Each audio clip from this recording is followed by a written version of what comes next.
خطاب واسطے دعوت دینا مقرر واحد خوشلہ حضرت مولانا رانا عبدالعلیم صاحب۔ السلام علیکم ورحمۃ اللہ۔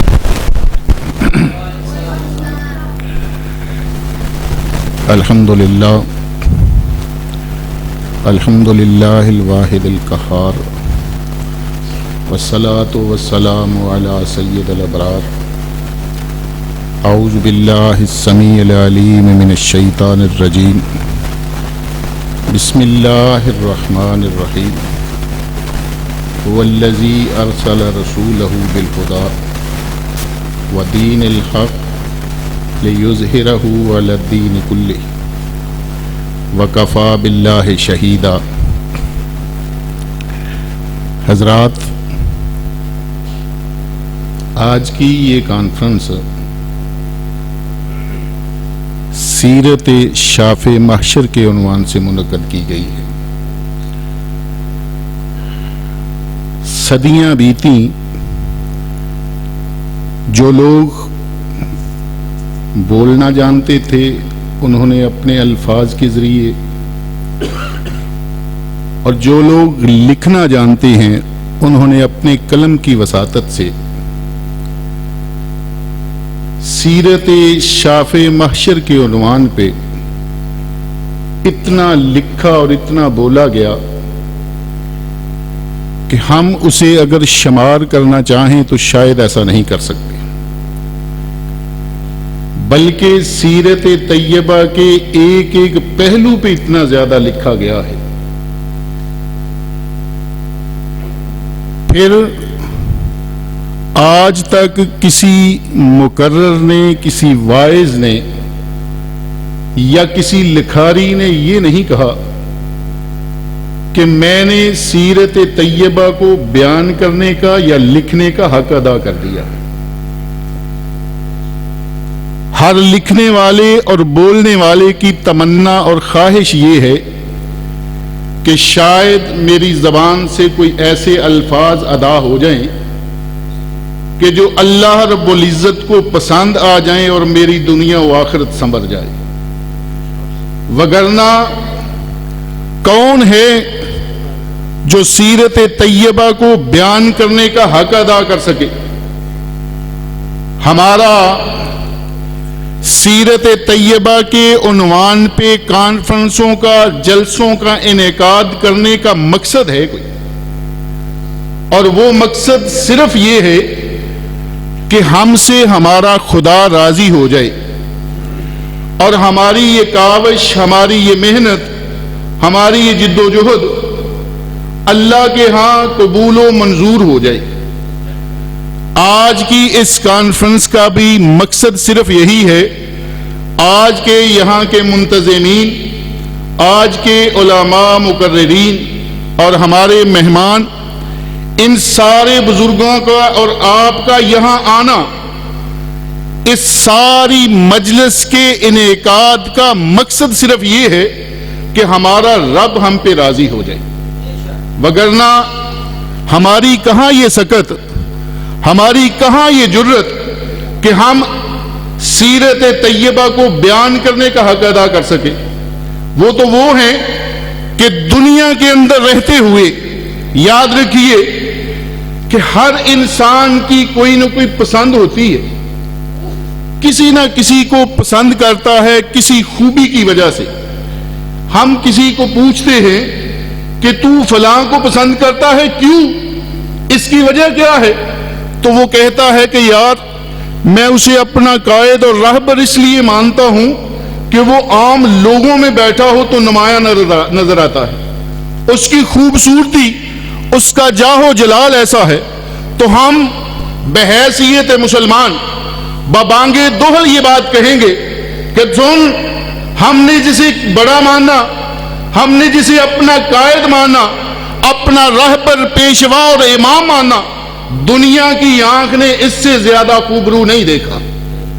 اور پھر دیکھتی کہاں سے کہ خود سیدنا حسان ابن ثابت رضی اللہ تعالیٰ عنہ اپنے الفاظ کی رسول اللہ صلی اللہ علیہ وسلم کے چہرے پر انوار کی ترجمانی کر رہے ہیں کہ یا صاحب الجمال و یا سید البشر من وجہک المنیر لقد نور القمر. پھر کوئی اپنی آواز کو، اپنی ہی آواز کو کی نفی کرتے ہوئے یہ کہہ دے کہ تیرے جیسا خوبرو، ایسا خوبصورت وَأَحْسَنَ مِنْكَ لَمْ تَرَ قَطْ وَأَجْمَلَ مِنْكَ لَمْ تَلِدِ النِّسَاءُ خُلِقْتَ مُبَرَّأً مِنْ كُلِّ عَیْبٍ كَأَنَّكَ قَدْ خُلِقْتَ كَمَا تَشَاءُ، کہ آج تک کسی عورت نے جنا ہی نہیں ہے. پھر اپنی بات کی نفی کرتے ہوئے خود ہی کہتے ہیں کہ میری آنکھ نے کہاں سے دیکھنا تھا، ایسا تو خوبرو کسی عورت نے ہی نہیں جنا. ہم نے تو اسے بڑا مانا. پھر کوئی یہ کہے کہ میں فلاں کو پسند کرتا ہوں، فلاں کو اپنا قائد مانتا ہوں، اس لیے کہ یار اس سے بڑھ کر اخلاق کا مالک نہیں دیکھا ہے، تو ہم یہ کہیں گے بحیثیت مسلمان کہ ہمارا امام، ہمارا قائد، ہمارا رہبر، ہمارا لیڈر دنیا کی تاریخ میں ان سے بڑھ کر بلند اخلاق کا مالک نہیں آیا اور قیامت تک آ بھی نہیں سکتا.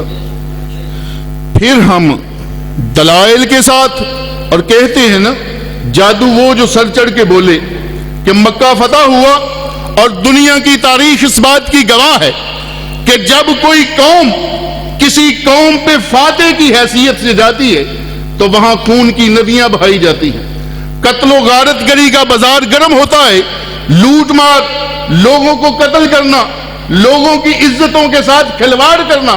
یہاں ماجرا ہی کچھ اور ہے. مکہ سے باہر اپنے ساتھیوں کو بحیثیت سپہ سالار، اپنے سپاہیوں کا مورال بلند کرنے کے لیے سپہ سالار کی حیثیت سے امام کائنات واز فرما رہے ہیں، ساتھیوں کسی بچے پہ وار نہ کرنا، کسی بزرگ پہ وار نہ کرنا، کسی عورت کو وار نہ کرنا. پھر جو بندہ بیت اللہ کے غلاف کے ساتھ چمٹ جائے اسے بھی کچھ نہیں کہنا. جو تمہیں دیکھ کر اپنے گھر میں داخل ہو جائے، گھر کا دروازہ بند کر لے، اسے بھی کچھ نہ کہنا. جو ابو سفیان کے گھر چلا جائے اسے بھی چھوڑ دینا. جو حکیم بن حزام کے گھر چلا جائے اسے بھی کچھ نہ کہنا. صحابہ نے عرض کی اللہ کے رسول صلی اللہ علیہ وسلم پھر ہم نے مقابلہ کس کا کرنا ہے؟ فرمایا جو تمہیں مقابلے کی دعوت دے، جو تمہیں دعوت مبارزت دے، اس کا مقابلہ کرنا ہے. اب دنیا کی تاریخ اس بات کی گواہ ہے کہ مکہ فتح ہوا، خون کا ایک قطرہ نہیں بہایا گیا، کسی کی عزت کو پامال نہیں کیا گیا، کسی کا گھر مسمار نہیں کیا گیا، کسی کا گھر لوٹا نہیں گیا، کسی کے ساتھ زیادتی نہیں ہوئی. پھر لوگ گرفتار ہوئے اور جنگی قیدیوں کے ساتھ جس طرح کا سلوک کیا جاتا ہے، یہ لوگ نظریں جھکائے ہوئے کھڑے ہیں. کیا امید رکھتے ہو؟ کیا توقعات وابستہ ہیں؟ کہتے ہیں ہوا کریم ابن کریم ابن کریم. اور یہ پتہ کون ہے؟ لمحہ فکریہ ہے. ذرا اپنے اپنے گریبان میں منہ پا کے سوچئے گا ضرور کہ ہم اس پاک نبی کے ماننے والے ہیں جن کا اخلاق ایسا ہے، جن کا کردار ایسا ہے، جن کے بارے میں لوگ اپنے تو اپنے ہیں، غیر بھی کہتے ہیں، غیر مسلم بھی ان کی تعریف کیے بغیر رہ نہیں سکتے. یہ لوگ نظریں جھکی ہوئی اور ان کے جرائم کی لسٹ بڑی طویل ہے. ان کے اندر حبار بن اسود نام کا ایک آدمی کھڑا ہے، نظریں اس کی بھی جھکی ہوئی. اور یاد رکھیے جانثار سپاہی مجاہدین اتنی پیار اور محبت کے ساتھ یہاں پہ بڑے بہادر طریقے سے کھڑے ہیں کہ صرف امام کائنات صلی اللہ علیہ وسلم اپنی زبان سے نہیں، اپنے ہاتھ کے اشارے سے نہیں، صرف اپنے آنکھ کے اشارے سے حکم فرما دیں ان کی گردنیں ہوں اور سرور کائنات کے قدم مبارک ہوں. لیکن حالات کیا ہیں؟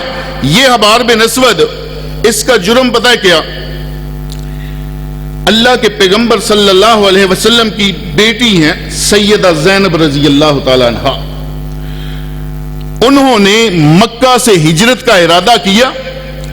جب سیدہ زینب نے ہجرت کا ارادہ کیا، اونٹ پہ سوار تھیں، تو سیدہ زینب رضی اللہ عنہا کے پیٹ میں بچہ تھا. اس حبار بن اسود نے سیدہ زینب پہ نیزے سے وار کیا. اس وار کی وجہ سے، اس زخم کی وجہ سے سیدہ زینب کا حمل بھی ضائع ہوا اور 1 مہینہ بیمار رہنے کے بعد دنیا سے رخصت ہو گئی. اب یہ سیدہ زینب ہیں کون؟ یہ سیدہ زینب جو ہیں، جو شہید ہوئی ہیں حبار بن اسود کے ہاتھوں، یہ آج کے فاتح کی لختے جگر ہیں، یہ آج کے سپہ سالار کی بیٹی ہیں. ان کے اندر وحشی بن حرب بھی موجود ہے، اور وحشی بن حرب کا جرم یہ ہے کہ اس نے آج کے فاتح کے سکے چچا کو شہید کیا تھا. ان کے اندر ایک ہندا نام کی عورت بھی موجود ہے. اس ہندا کا جرم کیا ہے کہ اس نے سید الشہداء حضرت حمزہ رضی اللہ تعالیٰ عنہ ان کے سر کی کھوپڑی میں شراب نوش کی تھی. اس ہندا نے حضرت حمزہ کا جگر اور کلیجہ اپنے دانتوں سے چبایا تھا. اسی ہندا نے حضرت حمزہ کے جسم کے اعضاء کو کاٹ کر اپنے گلے کا ہار بنایا تھا. اب یہ ہندا بھی سامنے موجود ہے، اور پردے کی اور سے حضرت سید الشہداء حضرت حمزہ رضی اللہ تعالیٰ عنہ، ان کی بہن حضرت صفیہ کی ہچکیوں کی آواز آئی. سامنے اپنے بھائی کے قاتل کو دیکھا، سامنے اپنے بھائی کی شہادت کے بعد ناش کا مسئلہ کرنے والی اس ہندا کو دیکھا تو حضرت صفیہ کو اپنا بھائی یاد آ گیا. ہچکیوں کی آواز آئی تو اللہ کے پیغمبر صلی اللہ علیہ وسلم نے پردے کی اور سے اپنی پھوپھی صفیہ کو اپنے سینے سے لگایا اور کہا، پھوپھی غم نہ کر، تیرا بھائی اور میرا چچا جنت میں شہداء کا سردار ہوگا. حضرات، ان سے بڑھ کر اخلاق، ان سے بڑھ کر جرت، ان سے بڑھ کر خوبصورتی دنیا کی آنکھ میں کسی کو میسر ہی نہیں ہے. اور پھر ہمارا ایمان ہے اور یقین ہے کہ ان جیسا کائنات ختم ہو سکتی ہے، ان جیسا دنیا میں دوسرا آ ہی نہیں سکتا. ہمارا یہاں سیرت کے عنوان پہ پروگرام کا انعقاد کرنے کا مقصد کہ آج ہم یہاں جمع ہوئے ہیں، کچھ سبق لے کے جائیں. اور دوستو، ایک بات میں بڑی سخت کرنے لگا ہوں، میں پیشگی معذرت چاہوں گا کہ مجھ کو بتلائیے کہ سال میں ایک پروگرام سیرت کے عنوان پہ منعقد کر لینے سے کیا سیرت طیبہ کا حق ادا ہو سکتا ہے؟ سیرت طیبہ کے تقاضے کیا ہیں؟ سیرت کے تقاضے، ہم اپنے دلوں سے ایک دوسرے کے حوالے سے کینہ، نفرت، بغض کو چھوڑ دیں اور ایک دوسرے کا حسد، ایک دوسرے کی غیبت، چغلی، جھوٹ، حلال اور حرام کی تمیز، یہ ہمیں سیرت طیبہ سبق دیتی ہے. سیرت کا تقاضا ہے کہ المسلم من سلم المسلمون من لسانہ و یدہ، آپ کے ہاتھ اور زبان سے آپ کے بھائی محفوظ رہیں. ہم نے سوچنا ہے، سبق لینا ہے. اور دوسرا، آپ اسی معاشرے کا حصہ ہیں. آپ مجھ کو بتائیں کہ جب آپ کچہری جاتے ہیں تو کالے کوٹ والے بندے کو کسی کو دیکھ کر کبھی کسی نے پوچھا کہ بھائی تو کون ہے؟ اس لیے نہیں پوچھتے کہ ہمیں پتا ہے کہ کچہری کے اندر جس نے کالا کوٹ پہنا ہوگا وہ وکیل ہوگا. کبھی کسی نے نہیں پوچھا.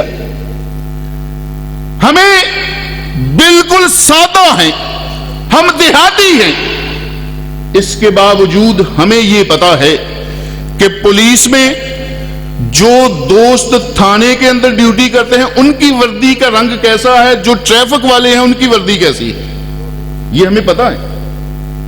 ہمیں یہ پتا ہے کہ یہ ہمارے ساتھ رینجر کا ہیڈ کوارٹر ہے، رینجر والوں کا یونیفارم کیسا ہے، یہ بھی ہمیں پتا ہے.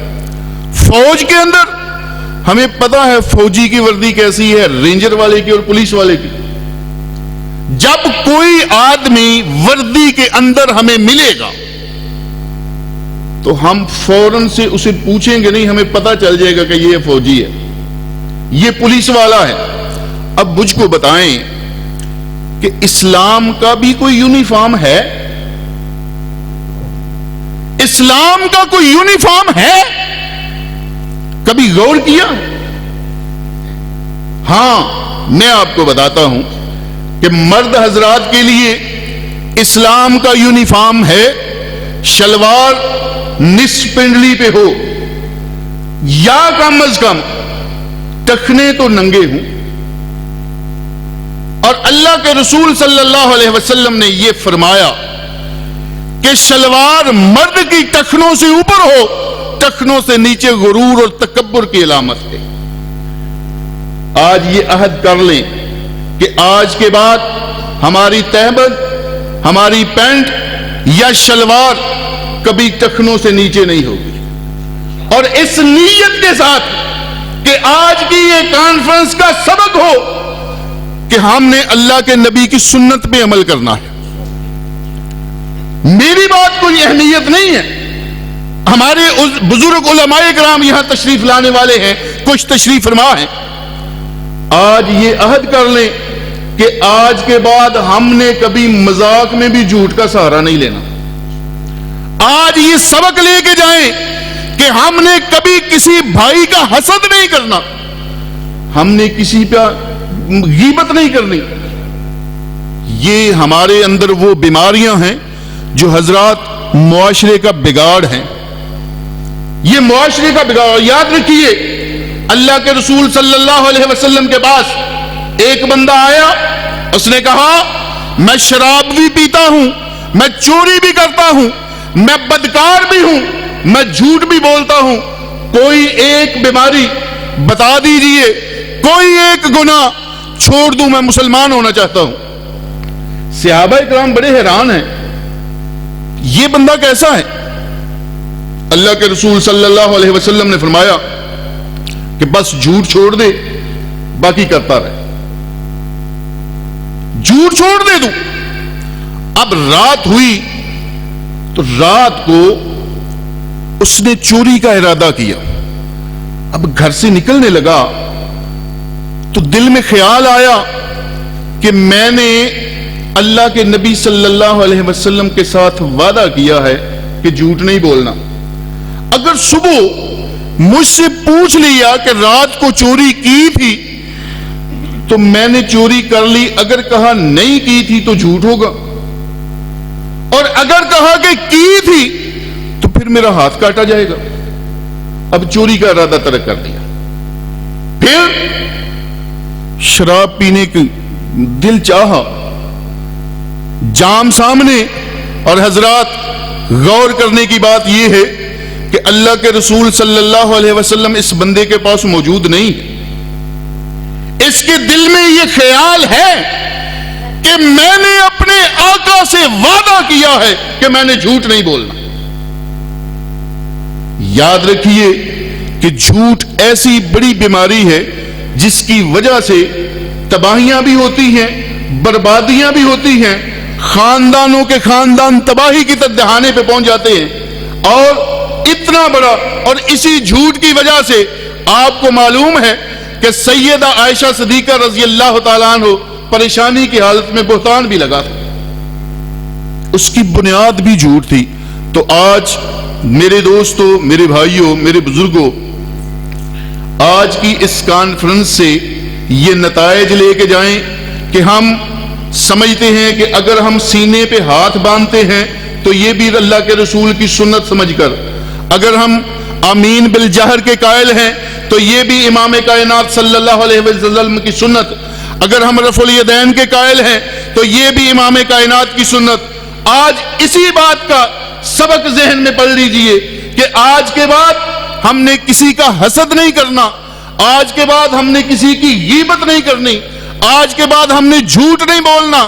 آج جس طرح ہم ببانگے دوہل یہ کہتے ہیں نا کہ ہم سینے پہ ہاتھ باندھتے ہیں اس لیے کہ ہم اہل حدیث ہیں، آج یہ بھی عہد کر لیجئے کہ ہم اہل حدیث ہیں، آج کے بعد جھوٹ نہیں بولیں گے، آج کے بعد غیبت نہیں کریں گے، آج کے بعد کسی کا حسد نہیں کریں گے، آج کے بعد چغلی نہیں کریں گے۔ تو یاد رکھیے آج آپ کے یہاں آنے کا مقصد حل ہو جائے گا۔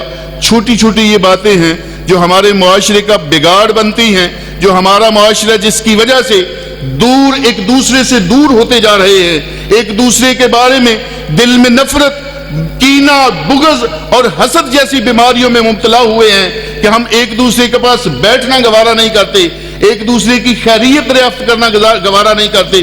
اللہ رب العزت سے دعا ہے کہ صحیح معنوں میں سیرت طیبہ کو سن کر اس پہ عمل کرنے کی توفیق عطا فرمائے۔ سبحانک اللہم و بحمدک، اشہد ان لا الہ الا انت، استغفرک۔